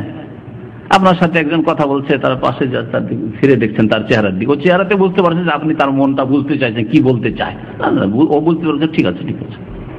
তো ওই রকমই নবী করিম সাল্লাল্লাহু আলাইহি ওয়াসাল্লাম যেন জিবরাইল আলাইহিস সালামের কাছে পরামর্শ, ফিরবো আবার, আশারা বলে হ্যাঁ নাম ইনশিয়াত, যদি আপনি চান ফিরেন, কোনো অসুবিধা নেই, আমার কাছে কোনো বাধা নেই, আপনি যাবেন আবার নিয়ে যেতে চলেন। ফাআলা বিহি জিবরিল, জিবরাইল আলাইহিস সালাম তাকে নিয়ে আবার উপরে গেলেন, হাত্তা আতা বিহি জব্বার তাবারাক ওয়া আল্লাহ পাক রব্বুল আলামিন তাবারাক ওয়া তাআলার কাছে আসলেন। ওয়া ফি মাকানি হাযা লাফজুল বুখারী ফি বাযি তুরুক, সহিহ বুখারীর হাদিসগুলি। ফাওয়াজা আনহু আশারান, কোন হাদিস আছে একবারে 10 ওয়াক্ত করে ডিসকাউন্ট করে দেওয়া হইল, আর কোন কোন হাদিসে আছে যে 5 করে কম করা হয়েছে, হয়তো যে হাদিসে 10 করা হয়েছে সেটাতে সংক্ষেপ করে দেওয়া হয়েছে। তারপরে মূসা আলাইহিস সালামের কাছে আসে, ফাখবারা ফাকাল ইরজি ইলা রাব্বিকা ফাসালু তাখফীফ, জানতে পারলেন যে 10 কমা হয়েছে, 40 না যান, আবার ফিরে যান, আবার ফিরেন। ফালাম ইয়াজাল ইয়াতারাদ্দাদু বাইনা মূসা ওয়া বাইনা আল্লাহ আযজা ওয়া জাল, বারবার না বলে সংক্ষেপ করা হইল, বারবার করে ফিরতে থাকলেন আল্লাহ পাকের কাছে, আবার আল্লাহ পাকের কাছে, মূসা আলাইহিস সালামের কাছে, ফিরতে ফিরতে শেষখানে কততে আসলো? হাত্তা জাআলাহ খামসান, 5 করা হইল। যখনই ফিরে আসেন মূসা আলাইহিস সালামের কাছে, ইরজি ইলা রাব্বিকা, যাও ফিরে যাও, হবে না, পারবে না তোমার উম্মত, ফাসআলু তাখফীফ, হালকা করতে বলো কি। 5 ওয়াক্তে চলে আসলে ফামারাহু মূসা বিররুজু ওয়া সাওয়ালি তাখফীফ, 5 ওয়াক্ত যখন নিয়ে আসলেন রাসূলুল্লাহ সাল্লাল্লাহু আলাইহি ওয়াসাল্লাম ষষ্ঠ আসমানে মূসা আলাইহিস সালাম, তারপরে বললেন যান যান ফিরে যান, আরো হালকা করে নেন, আরো হালকা করে নেন। কিন্তু আল্লাহ পাকের তকদির ওখানে কলম শুকিয়ে গেছে, আর কম হবে না, আর কম হবে না। তখন নবী সাল্লাল্লাহু আলাইহি ওয়াসাল্লাম বলে ওঠেন, কাদ ইস্তাহইয়াইতু মির রাব্বি, আমি আল্লাহ পাকের সামনে বারবার ফিরে যেতে যেতে লজ্জা পেয়ে গেছি, আর পারবো না। বারবার ফিরতে লজ্জা লাগে না? মানুষকে লজ্জা লাগে। নবী সাল্লাল্লাহু আলাইহি ওয়াসাল্লাম বলে আমি খুব লজ্জা পেয়ে গেছি। ওয়ালাকিন্নী আরজা ওয়া আসলাম, আমি এতেই রাজি আর এটাকে আমি মেনে নিচ্ছি, 5 ওয়াক্ত আমি মেনে নিচ্ছি। ফালাম্মা বাউদা, যখন সেখান থেকে চলতে শুরু করলেন, নাদা মুনাদিন, এক ডাক আসলো উপর থেকে, কাদ আমদাই তো ফারিয়াদিতে, আল্লাহ পাকের ডাক আসলো, আমার যে ফরজ 5 ওয়াক্ত তা আমি বাস্তবায়িত করলাম। ওয়া খাফফাফতু আন ইবাদি, এবং আমার বান্দার ইবাদতকে আমি হালকা করে দিলাম। আসলে 50 ইবাদত আমার আদেশ, আর 50-এরই আমি নেকি দিব, কিন্তু এই 50কে হালকা করে আমি 5 দিলাম, আমার বান্দার জন্য হালকা করে দিলাম, আর এরই বাস্তবায়ন করতে হবে। নবী সাল্লাল্লাহু আলাইহি ওয়াসাল্লাম আরেকটি হাদিস আছে, ওয়াহিয়া খামসুন, সেটা হচ্ছে আদায় করার দিক দিয়ে 5 ওয়াক্ত, ওয়াহিয়া খামসুনা, কিন্তু নেকির দিক দিয়ে সেটা হচ্ছে 5-10 50 ওয়াক্তের নেকি দিব।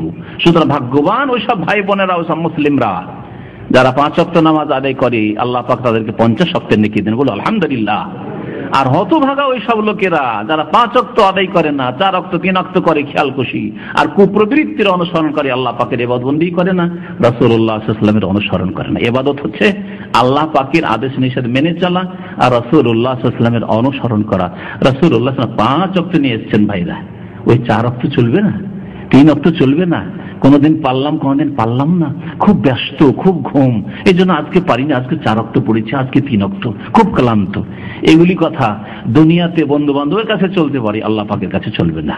মা বাবার কাছে চলতে পারে, যদি গাফেল মা বাবা হয় তাহলে, শ্বশুর শাশুড়ির কাছে চলতে পারে, কিন্তু আল্লাহ পাকের দরবারে চলবে। আল্লাহ পাক যেন আমাদের হিদায়াত দান করেন। ইমাম ইবনুল কাইয়িম রাহমাতুল্লাহ আলাইহি তারপরে আল্লাহ পাকের নবী সাল্লাল্লাহু আলাইহি ওয়াসাল্লাম দেখেছেন কিনা এই বিষয়টি উল্লেখ করেছেন জাদুল মাদি, আর তারপরে তিনি যে দীর্ঘ আলোচনা করেছেন তার খোলাসা হচ্ছে, তিনি বলছেন আন্না রুয়াতা বিল আইনি লাম তাসবুত আসলান, আল্লাহ পাককে নবী সাল্লাল্লাহু আলাইহি ওয়াসাল্লাম সচক্ষে দেখেছেন এই বিষয়টি একেবারে প্রমাণিত নাই, একেবারে প্রমাণিত নাই, দুর্বল কথা। ওয়া হুয়া কাউলুন লাম ইয়াকুলহু আহাদুম মিনাস সাহাবা, কোন সাহাবী এই দাবি করেননি যে মুহাম্মদ সাল্লাল্লাহু আলাইহি ওয়াসাল্লাম মেরাজে গিয়ে আল্লাহ পাকে সচক্ষে দেখেছে, এই দাবি কেউ করেন। ওমান উকিল আন ইবনে আব্বাস, যে কথাটি বললাম একটু আগে, ইবনে আব্বাস থেকে যা বর্ণিত হয়েছে যে তিনি দেখেছেন কেমন, রুয়াতু বিল ফুআদ, দেখেছেন, আর তিনি বলেছেন যে সেটা হৃদয় দিয়ে তিনি দেখেছেন। হৃদয় দিয়ে দেখা অন্যরকম, স্বপ্নে অনেক কিছু আপনি দেখছেন, হ্যাঁ, তারপরে হৃদয়ে দেখা স্বপ্নের চাইতে ভিন্ন খানিকটা হইতে পারে, কিন্তু সেটা সচক্ষে দেখা নাই, মনের মধ্যে দেখেন। এটা বোঝানোর জন্য একটা উদাহরণ দেওয়া যেতে পারে, যে কোনো জায়গা যদি আগে থেকে শোনা থাকে কোন শহর সম্পর্কে বা কারো বাড়ি সম্পর্কে, যাওয়ার আগে একটা ধারণা থাকে না, থাকে না? যে মেয়েটিকে দেখতে যাচ্ছেন বিবাহ করার জন্য, দেখার আগে একটা ধারণা অলরেডি ছিল যে সে তার চেহারাটা হয়তো এরকম হবে, নাকটা এরকম হবে, হ্যাঁ, আর রংটা এরকম হবে, থাকে না এরকম ধারণা? যেই গ্রামে আমি যাচ্ছি অমুক গ্রামটি এইরকম আছে, ওখানে গিয়ে বাস্তবে দেখা যাচ্ছে খানিকটা অন্যরকম বা অনেকটা অন্যরকম। কিন্তু যে কোনো জায়গায় যাওয়ার ক্ষেত্রে বা যে কোনো ব্যক্তিকে দেখার ক্ষেত্রে দেখার আগে একটা ধারণা থাকে এইরকম, সেটা হচ্ছে আপনার মনে মনে আপনি দেখে ফেলেছেন কিন্তু চোখে দেখেননি।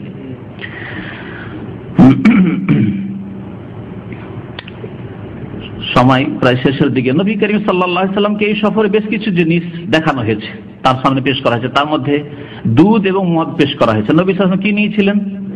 দুধ নিয়েছিলেন। নবী সাল্লাল্লাহু আলাইহি ওয়াসাল্লামকে বলা হয়েছিল যে আপনি যদি দুধ না নিয়ে মদ নিতেন তো লাগাওয়াত উম্মাতুকা, আপনার উম্মত পথভ্রষ্ট হয়ে যেত। হুদিতা ইলাল ফিতরা, আপনি ইসলামের ফিতরাত, যে প্রাকৃতিক দিন আল্লাহ পাকের, সেই দিনকে আপনি পেয়েছেন। নবী সাল্লাল্লাহু আলাইহি ওয়াসাল্লাম 4টি নহর দেখেছিলেন এই মেরাজের সফরে, 2টি হচ্ছে প্রকাশ্য নহর আর 2টি হচ্ছে গোপনীয় নহর। এই নহরগুলি কি ছিল? নবী সাল্লাল্লাহু আলাইহি ওয়াসাল্লাম নাহরানে জাহিরান ও নাহরানে বাতিনান। জাহিরানে প্রকাশ্য 2টি নহর ছিল, একটি নীল নদ আর একটি হচ্ছে ফোরাত নদী। নীল এবং ফোরাত, এটা দেখাবার রহস্য কি? নবী সাল্লাল্লাহু আলাইহি ওয়াসাল্লামকে মেরাজের রাতে নীল আর ফোরাত কেন দেখানো হইল? গঙ্গা কেন দেখানো হইল না? পদ্মা দেখানো হইল না? যমুনা কেন দেখানো হইল না? মেঘনা কেন দেখানো হইল না? এই জন্য দেখানো হয়েছে জৈহুন আর সাইহুন, যেগুলি বুখারা উজবেকিস্তানের দিকে প্রসিদ্ধ নদী, সেগুলি কেন দেখানো হলো না? এই জন্য দেখানো হইল যে ইশারা এতে রয়েছে, ইঙ্গিত রয়েছে যে এই এলাকাগুলি যেখানে নীল রয়েছে অর্থাৎ মিশর, ফোরাত রয়েছে কোথায়? ইরাক, এই দেশগুলিতে ইসলাম বড়ই শক্তিশালী হবে, ইসলামী রাষ্ট্র কায়েম হবে এবং দ্রুত এগুলোতে ইসলাম পৌঁছে যাবে আর মুসলিমরা শক্তিশালী হবে। আল্লাহ পাক যেন মুসলিমদেরকে সত্যিকার অর্থে শক্তিশালী হওয়ার তৌফিক দান করেন, তাদের আসল শক্তির যে উৎস কোরআন এবং হাদিস সেদিকে ফিরে আসার তৌফিক দান করেন। জীবনের সার্বিক ক্ষেত্রে মুসলিম জনসাধারণকে, শাসককে আল্লাহ পাক ইসলামের বাস্তবায়নের তৌফিক যেন দান করেন। তারপরে নবী করিম সাল্লাল্লাহু আলাইহি ওয়াসাল্লাম দেখলেন জাহান্নামের অধিপতি দারোগা ফেরেশতাকে, ওয়া লা ইয়াযহাক, কিন্তু নবী সাল্লাল্লাহু আলাইহি ওয়াসাল্লামকে দেখেও হাসেননি তিনি। এত গরম হয়ে আছেন তিনি, আল্লাহ পাক ওইভাবে তাকে সৃষ্টি করেছেন। হাসা মানে তো দয়া আসতে পারে, এত কাফের জ্বলবে, এত জালেম জ্বলবে, কাউকে দেখে যেন দয়া না হয়, এইভাবে আল্লাহ পাক এই ফেরেশতাকে সৃষ্টি করেছেন। তারপরে নবী সাল্লাল্লাহু আলাইহি সাল্লাম দেখলেন জান্নাত জাহান্নামের দৃশ্য, দেখলেন জান্নাত জাহান্নামের দৃশ্য দেখতে গিয়ে জাহান্নামীদের কিছু লোককে যারা ইয়েতিমদের ধন সম্পদ আত্মসাৎ করত, বেঈমানি করত, চাচা ছিল, মামা ছিল, আর ভাগ্নের বা ভাতিজা এতিম, তাদের ধন সম্পদকে ভক্ষণ করেছে অন্যায়ভাবে। দেখলেন যে তাদের জাহান্নামে তারা জ্বলছে এবং তাদের মুখগুলি উটের মুখের মতো, তাদের ঠোঁটগুলি উটের মতো হয়ে গেছে, উটের মতো। আর তারা তাতে কি খাচ্ছে, ইয়াকযিফুনা ফি আফওয়াহিম কিতাআম মিনান নার, আগুনের টুকরো, পাথরের মতো টুকরো, কাল আফহার, পাথরের মতো টুকরো, আগুন জ্বলছে সেগুলি, তার সেগুলি খাচ্ছে। আল্লাহ পাক কোরআনে কারীমে কথা ইরশাদ করে, ইন্নাল্লাযীনা ইয়াকুলুনা আমওয়ালাল ইয়াতামা যুলমা ইন্নামা ইয়াকুলুনা ফি বুতুনিহিম নারা ওয়া সায়াসলাউনা সাইরা, নিশ্চয়ই যারা ইয়েতিমদের ধন সম্পদ জুলম অত্যাচার করে বেঈমানি করে আত্মসাৎ করবে, খাবে, তারা ইয়েতিমের ধন সম্পদ টাকা পয়সা জমি জায়গা খায় না, ধন দৌলত খায় না, কি খায়, ইয়াকুলুনা ফি বুতুনিহিম নারা, আগুন খায় জাহান্নামের, ওয়া সায়াসলাউনা সাইরা, আর শীঘ্রই তারা নিঃসন্দেহে জাহান্নামে প্রবেশ করবে। আল্লাহ যেন হেফাজত করেন। আর তারপর এই পাথরগুলি যে আগুন খাচ্ছে, পাছা দিয়ে তাদের বেরিয়ে যাচ্ছে, পায়খানা রাস্তা দিয়ে তাদের বেরিয়ে যাচ্ছে। এই শাস্তি দেখলেন ইয়েতিমের ধন আত্মসাৎকারীদের। তারপরে সুদখোরদের অবস্থা দেখলেন, লাহুম বুতুনুন কাবীরা, তাদের পেটগুলি বিশাল বিশাল, গ্রাম দেশ অঞ্চলের মতো, শহরের মতো। আল্লাহু আকবার। লা ইয়াকদিরুনা লিআজানিয়া তাহাওয়ালু আন আমাকানে, পেট নিয়ে চলতে পারে না, হারাম খেয়েছে, সুদ খেয়েছে, চলতে পারে না, নড়া জড়া করছে, টলমল করছে, কিন্তু চলতে পারে না। ওয়ায়ামুরু বিহিম আলা ফিরআউন হিনা ইউরাজুনা আলান নার ফায়াতাউনাহুম, ফিরআউনের বংশধর ফিরআউন এবং ফিরআউনের যে সেনাবাহিনী, তারা জাহান্নামের আগুনে জ্বলতে জ্বলতে গিয়ে ওই সুদখোরদের উপরে চড়ে যাচ্ছে, আর ওদেরকে ফুঁসছে, পা দিয়ে দোলছে, আর ওদের উপর দিয়ে চলে যাচ্ছে। এই অবস্থা নবী সাল্লাল্লাহু আলাইহি ওয়াসাল্লাম দেখলেন। জেনাকারী পুরুষ এবং জেনাকারী নারীদেরকে দেখলেন নবী করিম সাল্লাল্লাহু আলাইহি ওয়াসাল্লাম যে তাদের সামনে খুব ভালো গোশত রাখা আছে, লাহমুন সামিনুন তাইয়্যিব, সুন্দর গোশত, ভালো গোশত, তাজা গোশত রাখা আছে, খাই না সেগুলি। আর পাশে রাখা আছে লাহমুন গিসতুন মুনতিন, সড়া দুর্গন্ধ পচা গোশত, সে পচা গোশতগুলি জাহান্নামের আগুনে খাচ্ছে তারা। হালাল স্ত্রী ছিল, হালাল স্ত্রী গ্রহণের ক্ষমতা ছিল, হালাল স্বামী ছিল অথবা স্বামী গ্রহণের ব্যবস্থা ছিল, তা না করে হারাম খেয়েছে, জেনা করেছে, জেনাকারী পুরুষ, জেনাকারী নারী। সুতরাং তাদেরকে আল্লাহ পাক এই শাস্তি দিচ্ছেন জাহান্নামের আগুনে। এই দৃশ্য নবী সাল্লাল্লাহু আলাইহি ওয়াসাল্লাম দেখলেন। ওই সব মহিলাদেরকে বিশেষ করে যারা বিবাহ করার পরে লুকিয়ে লুকিয়ে ডুবে ডুবে পানি খেয়েছে, স্বামীর নামে অন্যের বীর্য নিয়ে সে অন্যের সাথে জেনা করে স্বামীর নামে ছেলে চালিয়ে দিয়েছে, আউযু বিল্লাহ। আর বহু মহিলারা এরকম কাজ করছে। এখন তো অসুবিধা নেই, বিবাহ তো হয়ে গেছে, এখন আগের বন্ধুর সাথে যদি সম্পর্ক থাকে ধরতে কেউ পারবে না, স্বামী যখন আসবে ওর নামে চালিয়ে দেবো। এক লোক এখান থেকে ছুটি গেছে, কয়েক বছর আগের ঘটনা, মাসলা জিজ্ঞাসা, 4 মাস হয়নি ওর বাচ্চা হয়ে গেছে। ওর বাচ্চা করতে কইল, ইসলামে কমপক্ষে সর্বনিম্ন গর্ভধারণের সময় হচ্ছে 6 মাস, 4 মাসে কি করে বাচ্চা হইতে পারে? তো এইরকম অনেক মহিলারাই যে অসতী, তারা এইসব কাজ করে থাকে আর স্বামীর নামে চালিয়ে থাকে যেগুলি তোমার বাচ্চা। নবী সাল্লাল্লাহু আলাইহি ওয়াসাল্লাম দেখলেন যে তাদের স্তনগুলি ঝুলানো আছে, কাঁটা লাগানো আছে, আকুড়া লাগানো আছে, আর তাতে ঝুলন্ত অবস্থায় জাহান্নামে তারা জ্বলছে। আল্লাহু আকবার। নবী করিম সাল্লাল্লাহু আলাইহি ওয়াসাল্লাম ফেরার পথে দেখলেন যে কাফের মুশরিক, যারা কুরাইশ মক্কার, তাদের কাফেলা, ব্যবসায়ী যে কাফেলা ছিল, দল ছিল, তারা ওই সামদেশ থেকে আসছিল, তাদেরকে দেখলেন তাদের একটা উট হারিয়ে গেছে, খুঁজে পাচ্ছে না।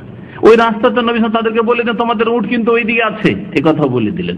আর এটা নবী সাল্লাল্লাহু আলাইহি ওয়াসাল্লামের মেরাজ যে হয়েছিল সত্যিকার অর্থে, তার সত্যতা প্রমাণ করলাম। নবী সাল্লাল্লাহু আলাইহি ওয়াসাল্লাম ফিরে আসলেন, তখন বলে তোমরা বিশ্বাস করো না, আমি সারা রাত এই রাতে সফর করে রাতারাতি যে ফিরে এসেছি, বিশ্বাস করো অসম্ভব মনে করছো? তাহলে জিজ্ঞাসা করিও, তোমাদের কাফেলা অমুক জায়গায় আছে, তাবুকের ওই দিকে রাস্তাতে আছে, আসছে সামদেশ থেকে, সিরিয়া থেকে, আর তাদের উট হারিয়ে গিয়েছিল। আমি তাদেরকে বললাম তোমাদের উট অমুক দিকে কিন্তু আছে, একটা উট হারিয়ে গেছে, আর তারা সে উট খুঁজে পেয়েছে। জিজ্ঞাসা করিও তাদেরকে এই ঘটনা ঘটেছে কিনা, আর আওয়াজ শুনেছে কিনা। আর কথা সত্যি হলো পরে, তারপরেও তারা যেহেতু জালেম, তারা মানতে চাইতো না রাসূলুল্লাহ সাল্লাল্লাহু আলাইহি ওয়াসাল্লামকে, এজন্য অহংকার করে তারা অস্বীকার করেছে। নবী করিম সাল্লাল্লাহু আলাইহি ওয়াসাল্লাম যখন পথ দিয়ে অতিক্রম করছিলেন, ওই যে কাফেলা ব্যবসায়ী দল ছিল কুরাইশদের, তাদের পানি ঢাকা ছিল সেই, আর তারা ঘুমিয়েও ছিল সেই অবস্থায় রাস্তাতে। তারা বিশ্রাম করেছিল, ঘুমিয়েছিল। সেই অবস্থায় নবী সাল্লাল্লাহু আলাইহি ওয়াসাল্লাম তাদের পানীয় পান করেছিলেন।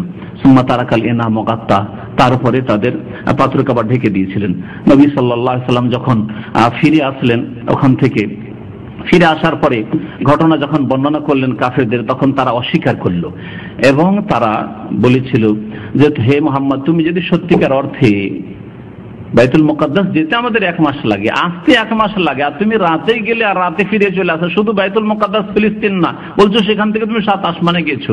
আচ্ছা বলো তো, বাইতুল মুকাদ্দাসের যে মসজিদ আছে, মসজিদ আকসার, ওর দরজা কটি, জানালা কয়টি, উত্তরে কি আছে, পশ্চিমে কি আছে, পূর্বে কি আছে?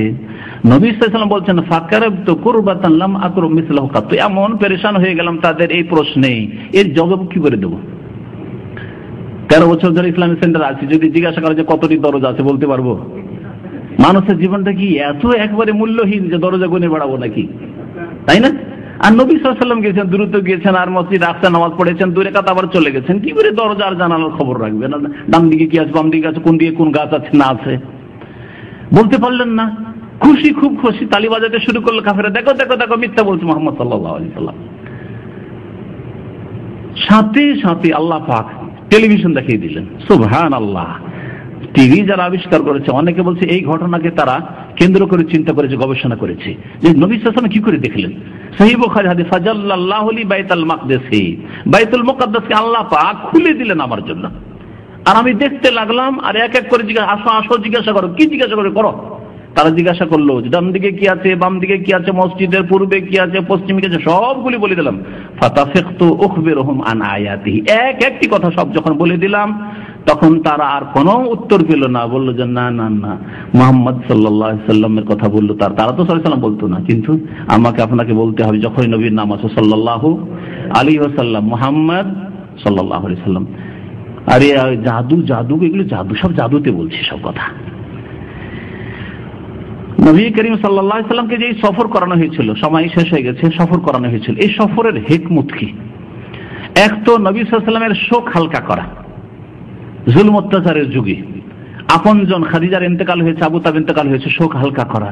জুলম অত্যাচার যতই হোক না কেন, যেই আল্লাহ পাক, সংক্ষেপে একটি কথা শুধু বলছে, অনেক হিকমত রয়েছে মেরাজের ঘটনায়, যে আল্লাহ পাক তোমাকে 7 আকাশের ওপর নিয়ে যেতে পারেন, সিদরাতুল মুনতাহা পর্যন্ত নিয়ে যেতে পারেন, তার আরশে আজিমের কাছে নিয়ে যেতে পারেন, সেই আল্লাহ পাক রব্বুল আলামিন তোমাকে সম্মানিত করতে পারেন না?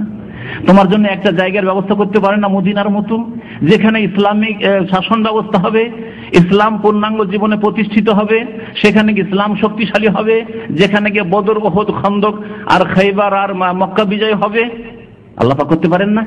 যে আল্লাহ আসমানে তোমাকে নিয়ে যেতে পেরেছেন, সে আল্লাহ দুনিয়াতে তোমাকে শ্রেষ্ঠত্ব দান করতে পারেন। এই বলে আমার আলোচনা শেষ করছি। এছাড়া নবী করিম সাল্লাল্লাহু আলাইহি সাল্লামকে নিয়ে গিয়ে বাইতুল মুকাদ্দাসে ইমামতি করালেন মুহাম্মদ সাল্লাল্লাহু আলাইহি সাল্লামকে দিয়ে। এতে আরো একটি কথা জানিয়ে দেওয়া হইল যে ইহুদিরা এতদিন পর্যন্ত বনি ইসরাইলকে আল্লাহ পাক শ্রেষ্ঠ বলেছিলেন, তোমাদেরকে শ্রেষ্ঠত্ব দান করেছে। সূরা বাকারা আল্লাহ পাক বলেছেন শ্রেষ্ঠত্ব তাদের শেষ, এখন নতুন নেতৃত্ব আসছে, অযোগ্য নেতৃত্ব শেষ। হে ইহুদিরা, হে বনি ইসরাইল, তোমাদের অযোগ্য নেতৃত্ব শেষ, আর পৃথিবীর নেতৃত্ব চলবে না। এখন ধর্মীয় নেতৃত্ব, রুহানি নেতৃত্ব, আধ্যাত্মিক নেতৃত্ব, সার্বিক নেতৃত্ব মুহাম্মদ সাল্লাল্লাহু আলাইহি ওয়াসাল্লাম এবং তার উম্মতের হবে। এই কথা জানিয়ে দেওয়ার জন্য আল্লাহ পাক ইসরা এবং মেরাজের ঘটনায় একটি আয়াতে মাত্র বর্ণনা করেছে, সূরা বনী ইসরাইল। তারপরে ইহুদিদের কথা, ইহুদিদের বদমাইশির কথা, ইহুদিদের খারাপ চরিত্রের কথা, ইহুদিদের উপর আল্লাহ পাকের যে গজব রয়েছে, সেসব কথা আল্লাহ পাক রব্বুল আলামিন উল্লেখ করেছেন। এসব দিয়ে বোঝা যায় যে আল্লাহ পাক রব্বুল আলামিন ইহুদিদের কাছ থেকে, বনি ইসরায়েলদের কাছ থেকে, নাসারাদের কাছ থেকে, খ্রিস্টানদের কাছ থেকে নেতৃত্ব নিয়ে নবী মুহাম্মদ সাল্লাল্লাহু আলাইহি ওয়াসাল্লামকে দিয়েছেন এবং তার উম্মতকে দিয়েছেন। কিন্তু এই নেতৃত্বকে টিকিয়ে রাখার জন্য, বহাল রাখার জন্য, শক্তিশালী রাখার জন্য ফিরে আসতে হবে আল্লাহর কিতাব কোরআন কারীমের দিকে, রাসূলুল্লাহ সাল্লাল্লাহু আলাইহি ওয়াসাল্লামের আদর্শ হাদিসের দিকে। ওয়া আনতুমুল আ'লাউনা ইন কুনতুম মুমিনিন, আল্লাহ বলছেন তোমরাই উপরে থাকবে, নেতৃত্ব পাবে, কিন্তু শর্ত হচ্ছে মুমিন হইতে হবে। ইয়াবুদুনানি লা ইউশরিকুনা বি শাইআ, তোমাদেরকে খেলাফত দিব পৃথিবীর, আমি ওয়াদা করছি, কিন্তু একমাত্র আমার ইবাদত করবে, আমার সাথে শিরিক করবে না। কবর মাজার নিয়ে ব্যস্ত হয়ে যাবে, মাজার পূজা করবে, দুর্গা পূজা কেউ করে, তোমরা দুর্গা পূজা করবে। কেউ উযাইরকে আল্লাহর পুত্র বলে আর ঈসাকে আল্লাহর পুত্র বলে, আর আর তোমরা মুহাম্মদ সাল্লাল্লাহু আলাইহি ওয়াসাল্লামকে আল্লাহর নূর বলে আল্লাহর অংশ সাব্যস্ত করবে, আল্লাহ পাক তোমাদেরকে পদদলিত লাঞ্ছিত করে দেবেন। আল্লাহ পাক যেন বুঝার তৌফিক দান করেন, সংশোধনের তৌফিক দান করেন, আমাদেরকে হারিয়ে যাওয়া নেতৃত্ব আবার উদ্ধার করার জন্য আল্লাহ পাক তৌফিক দান করেন, কোরআন এবং হাদিসের দিকে ফিরে আসার জন্য তৌফিক দান করেন। আল্লাহ পাক দুনিয়াতেও যেন আমাদের সম্মানিত করেন, মুসলিম উম্মাহকে সম্মানিত করেন, আর আখিরাত আল্লাহ পাক যেন সম্মানিত করেন, আমাদের সকলকে যেন জান্নাতুল ফিরদাউস দান করেন। সুবহান রাব্বিকা রাব্বিল ইজ্জাতি আম্মা ইয়াসিফুন ওয়া সালামু আলাল মুরসালিন ওয়াল হামদুলিল্লাহি রাব্বিল আলামিন।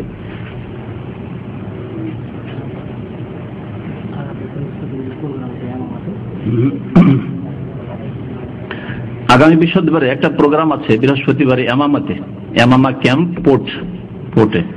যেসব ভাইদের কাছে সময় আছে, আসর পর সম্ভবত প্রোগ্রাম শুরু, মাগরিব পর, আসর মাগরিব পর, সেই প্রোগ্রাম বাইরে থেকে মেহমান আসছে, ওখানে আপনারা যেতে পারবেন।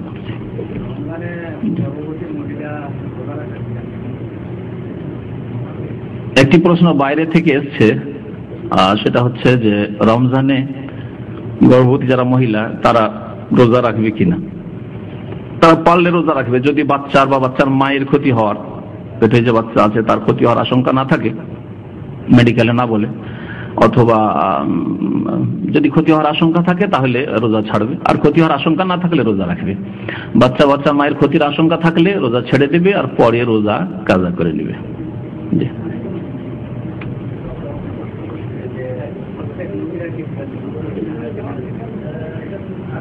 সিরাতে মুস্তাকিম তো প্রত্যেক নবীরা সিরাতে মুস্তাকিম অবশ্যই ছিলেন, কিন্তু প্রত্যেক নবীর দ্বীনের মৌলিক বিষয়গুলি একরকম ছিল। আদম আলাইহিস সালাম থেকে শুরু করে শেষ নবী পর্যন্ত দ্বীনের মৌলিক যেগুলো বিষয় সেগুলি একরকম ছিল, বুনিয়াদী বিষয়গুলি। আর বাকি মাসলা মাসাইল, বিধি বিধান, হালাল হারামে পার্থক্য ছিল। ফরজের পরিমাণ এগুলোতে পার্থক্য, যেমন নামাজের পরিমাণে পার্থক্য ছিল, রোজার পরিমাণে পার্থক্য ছিল, হজ যাকাতে পার্থক্য ছিল, কিন্তু মৌলিক বিষয়গুলি আল্লাহর প্রতি ঈমান, পরকালে ঈমান, তাকদীরের প্রতি ঈমান, রাসূলের প্রতি ঈমান, জান্নাত জাহান্নাম ইত্যাদি এসব জিনিস। তারপরে নামাজ ইবাদত ছিল, মৌলিক ইবাদত ছিল, কিন্তু পরিমাণের দিক দিয়ে পার্থক্য ছিল, তারিকায় পার্থক্য ছিল হয়তো, যে এরকম। সিয়াম ছিল, মারিয়াম আলাইহিস সালাম রোজা রেখেছেন, নামাজ পড়েছেন আম্বিয়া রাসূলগণ, কিন্তু 5 ওয়াক্ত নামাজ নয়, নামাজ ছিল আগের যুগে। জি, তাহলে মৌলিক বিষয়গুলি ছিল, আর বাকি বিধি বিধানে পার্থক্য ছিল।